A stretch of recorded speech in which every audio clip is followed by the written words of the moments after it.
I would come in at like 3 o'clock in the morning. If you didn't go to school for engineering, why are you being called an engineer? I was having to carry all the surveying equipment on my back, and I thought I was ready. I had the engineering degree, I had the internships, and I had just landed a role as a field engineer. But in my first few weeks of working, I realized something. I knew just enough to understand how much I didn't know. There were so many things about being a field engineer that nobody talked about. Things that completely caught me off guard. So if you're considering a degree in construction, or you're about to start one as a field engineer, or you just interested, who knows? Here are a few misconceptions and what the job was really like.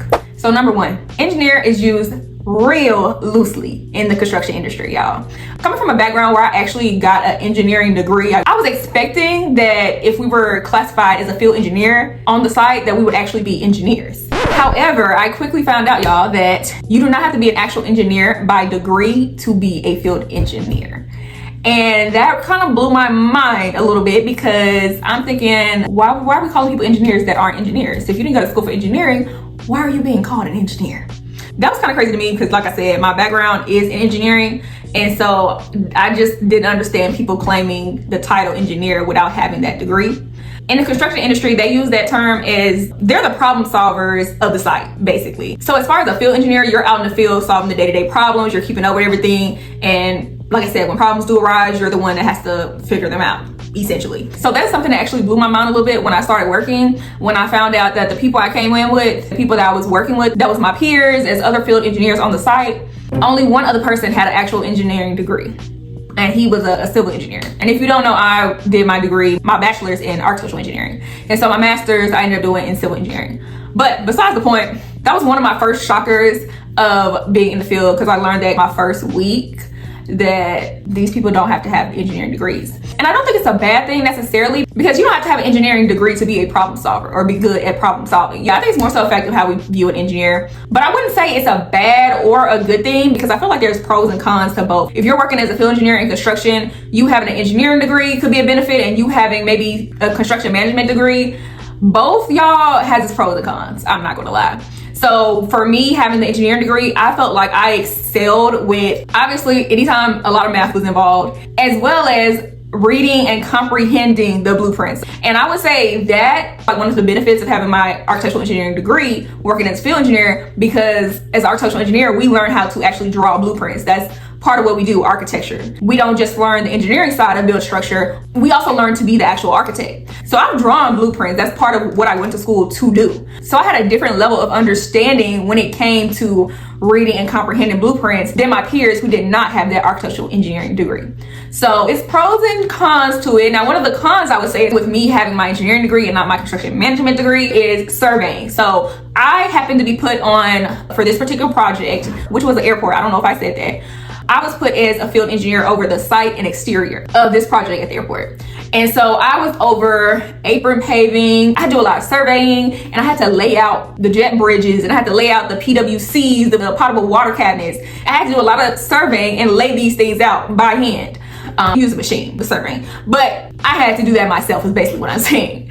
And so that was something that I did not do in school. I knew the theoretical. We went over the theoretical sense in my construction. We had a construction, I can't remember what it was called, construction something class. So we went over the theoretical sense of surveying and the math and all that, but actually going out there, setting up the surveying equipment, I did not do that until I got on the job. So that was something that all of them had the experience with doing, because they did it in school as part of their construction management program. So that would be one of the cons, I would say. But like I said, it's pros and it's cons to both, because you're not going to get everything out of one specific degree. You're not. So like I said, pros and cons each way. So number two goes back to what I was talking about as far as field engineer versus project engineer. So for me, I had did both of my internships when I was college in construction companies, but I did it as a project engineer intern, not field engineer intern. So the experience that I did have, like I said, was in project engineering. So my roles were as a project engineer would do. So I was in office a lot, other than actually going out to inspect and make sure that the field people did exactly what was on the drawing. So I was just like second checkup. With one of my internships, I was working on a high-rise apartment complex. Every time that they had a pour, before they poured, I would have to come out there and make sure they had all the plumbing in order and lined up. Everything was good according to the drawings before they poured the next day. So that was one of the things that I had to, I guess, get used to, get acclimated to, the difference between living life, the day-to-day work as a project engineer versus field engineer. Whereas field engineer at this job, I wasn't mainly in the office sitting down. I was outside in the field for most part of the day, other than when I had to go back and track what I was doing out in the field. But for the most part, as field engineer, you were expected to spend most of your day out in the field, aka field engineer. So even with where you stay at, most construction sites, when you have the field engineer versus the project engineer, the field engineer is actually somewhere on site. They probably have built them a little office or shell space that they're going to use, but they're on site because they have to be, how else are they going to do their job? Project engineers can sometimes be miles off the site because they don't have to come to the field every single day. They might come to the field maybe once a week, maybe two. It just depends on what area they're over and what's going on in their area. Now, usually, even if they're a mile or so off, they're usually close by, depending on, I guess, the project and how the company operates. But for ours, they were probably like a mile or so off from us, a trailer or something like that. So they weren't on site, but they were close by. So think about it. Project engineer is doing the coordinating of everything. So you might have a project engineer and a field engineer working in the same area. So for me, I was over, like I said, site and exterior of this particular project as the field engineer. There was also somebody in the office as a project engineer that was also over my same area. That will be the person in the trailer that's coordinating with subcontractors to get the material there, and they're working with the money, the finances. As a field engineer, I'm not the one working with the money. I'm not the one coordinating when materials get there. That is more so the project engineers. Project engineer is basically like a step down from a project manager. So if y'all know the role of a project manager, they're kind of the step down. They report to a project manager who's over the whole thing, but their project engineer is over, like I said, a specific section, just like the field engineer is over a specific section. So we're running our area of whatever part of the project we were assigned to. Project manager, they're running the whole site. So they're doing what the project engineer is doing on a much bigger scale, basically. So they're the person in the office making sure everything gets done business-wise. And on the other hand, the field engineer is out there in the field making sure the actual activities, the tasks that are supposed to be done are done. We're the ones keeping the schedule in line, make sure we're staying schedule, on target, we're giving quality work. That's more so the difference between the project engineer and the field engineer. The project engineer is more so the business side. The field engineer, we're supervising the site. We're talking to the subcontractors on a day-to-day, seeing them every day, what they're working on. We're keeping up with what the subcontractors are doing each day, what progress they've made, what a specific task. We're overseeing, for me, like I said, I was over at site and exterior. So I had to oversee when we did concrete pours of the apron paving and things like that. So we're overall making sure we're staying on schedule. The work that we're giving is of quality, and we're managing the subcontractors on the day-to-day. We also are the ones trying to keep everything safe. Safety is a big factor in construction, especially on a project as big as this one. It's a lot going on. So it's easy for you to get carried away and overlook something, and then a disaster comes out of it. So the field engineers are a big part of keeping the day-to-day of the construction site safe. So that's mainly what the field engineer does, and that's what the project engineer does. Now, my thing with it, misconception wise, is I knew theoretically the difference with what the two did when I started, but I didn't really understand like the day-to-day because I had never actually went through the process of being a field engineer versus me having went through the process of being a project engineer because I had those internships as one.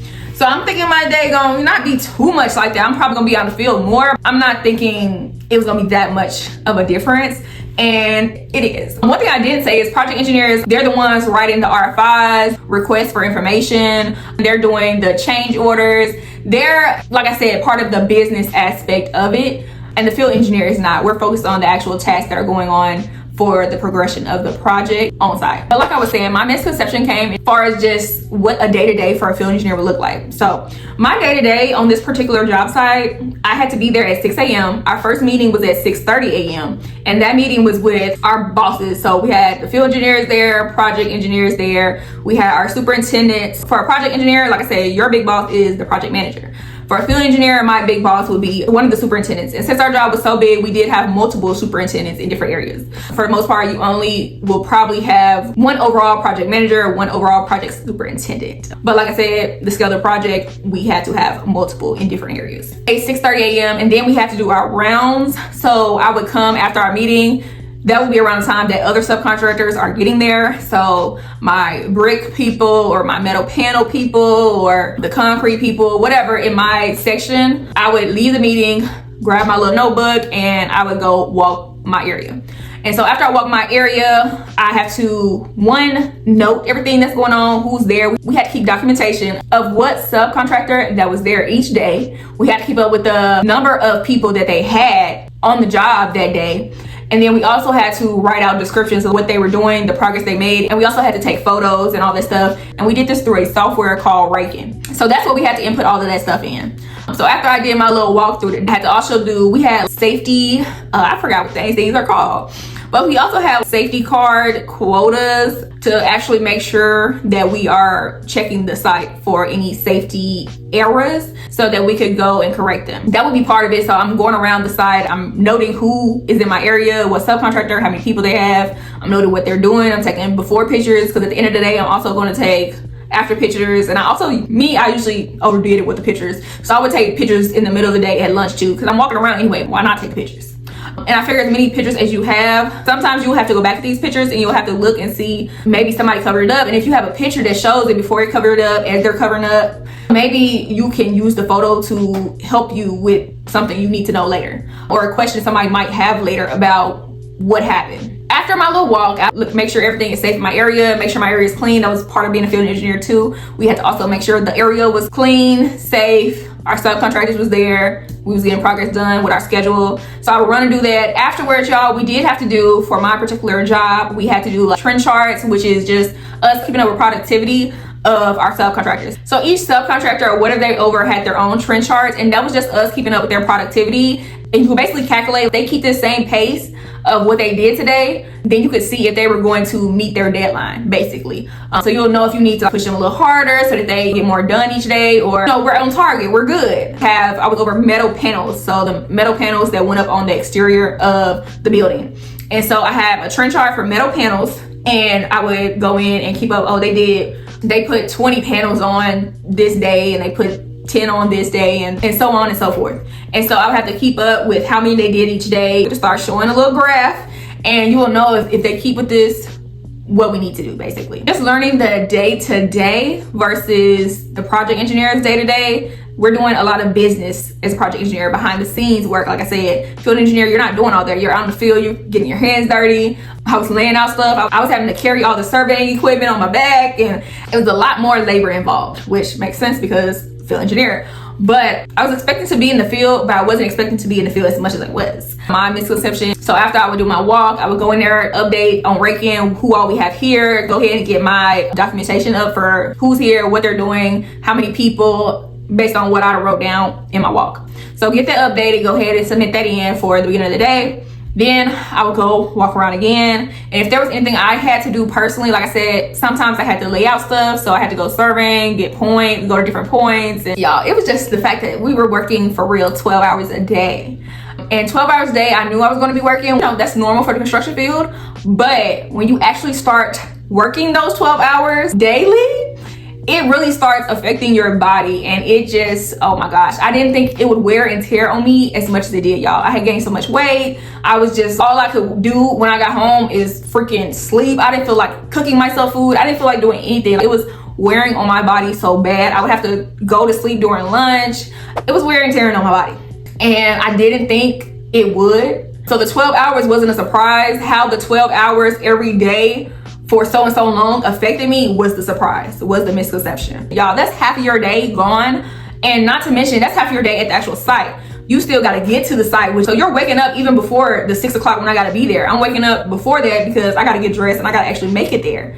So that's a lot of time to be invested in that role. More so than our project engineers. They had more flexibility. They didn't have to be on the site. They had more reliable hours, and they didn't work as long as us. And when I mean reliable hours, y'all, sometimes as a field engineer, you would have to come in. I would come in at like 3 o'clock in the morning. We had a concrete pour, or I had to stay really late to almost 8 o'clock at night because we had something going on. So depending on what task is going on in your area, you might not even get to go home after the 12 hours. You might be working more than the 12 hours. Okay. And I know somebody's going to ask this, do you get paid for working that? No, you do not get paid for working that long. If you are salary, you get paid your salary no matter how many hours you worked over. Okay? We got paid for 8 to 10 hours. Even when we worked 12 to 16 hours, we got paid for 8 to 10 hours, whatever our freaking salary was.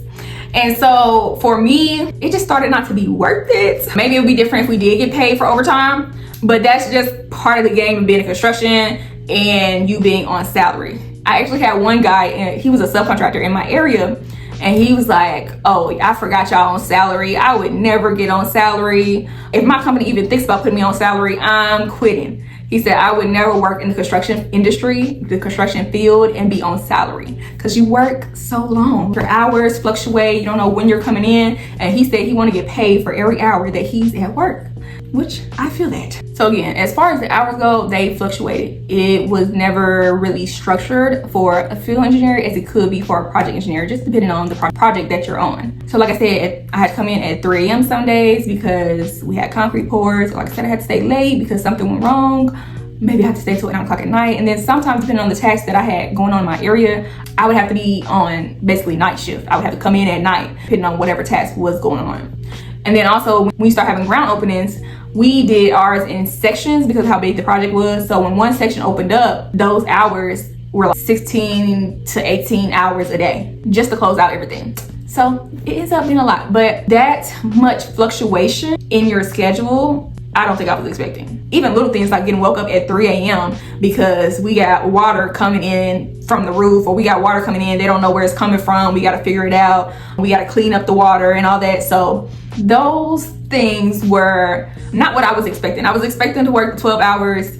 Like I said, I wasn't expecting it to wear and tear on my body that much. And 2, I'm thinking that's just gonna be my 12 hours and I'm gone. No. And then even with the 12 hours that they get from you, or however much you have to work that day or the night that you have to work, you also have to work weekends. So we had to work once every weekend, and then sometimes if you switch out with somebody, you'll be working multiple weekends. But you definitely had one weekend a month. And we also started, since I was on the exterior, and I think, what section was I on at this time? I can't remember. But we also had to switch out with night shifts sometimes. So it fluctuated a lot more than I even thought it would. So those are a few misconceptions, and more into my day-to-day, y'all, before I end the video. Basically, like I told y'all, you're the problem solvers out in the field. So everybody's gonna report to you when they have a problem. So if you're over this particular area, like I was site and exterior, whenever one of those subcontractors have a problem or a question to come ask, you're the first person they're going to come talk to about the specific task. Now, if it's about money or something like that, you're not going to be the first person because that's not what you're over. But if it's about the actual task going on the site, you're the first person they're going to talk to. So you spend the day talking to the subcontractors, making sure that they're good, make sure the task is being done. You also got meetings throughout the day. So sometimes I would have meetings or walks with my direct supervisor. We'd have just little meetings during lunch. You got meetings throughout the day, depending on what you do. I also was over SWIP at our location, me and one other person, but they ended up leaving.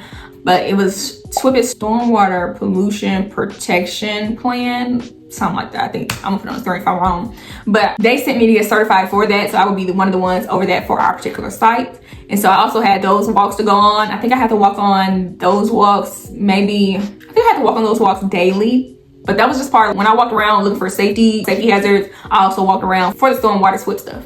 That's also whatever I did in the field, I had to come back and document it. So a lot of it that we do in the office is just us documenting what we seen out in the field. So whenever I did see something or I had a conversation or anything like that, I had to come back and just document it. So that was the only time I really spent in the office, is when I had to come back and document what I had seen or what I had talked about to a specific subcontractor. And so after that, I think for the most part, we have our lunch.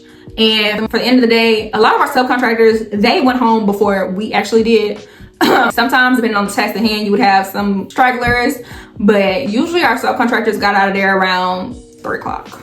But we ended up staying because usually, like I said, it's usually one straggler, and then you also have to stay because you don't know what's going on. So they still have you there, but that's usually the time of day when you can, if you've been running around all day with the subcontractors or trying to solve some problem or surveying all morning, usually that afternoon time before you leave is when you can get a lot of paperwork done. That's when you can work on your trench charts and stuff like that. So that was really the day-to-day. It's all dependent on your area, the type of project you're on, the company you work for. So what I'm saying can vary a lot, y'all, but that was my experience on that particular job site. If y'all do have any questions for me about the experience and any of the misconceptions I went over, please comment below. And that's a wrap for this video. See y'all.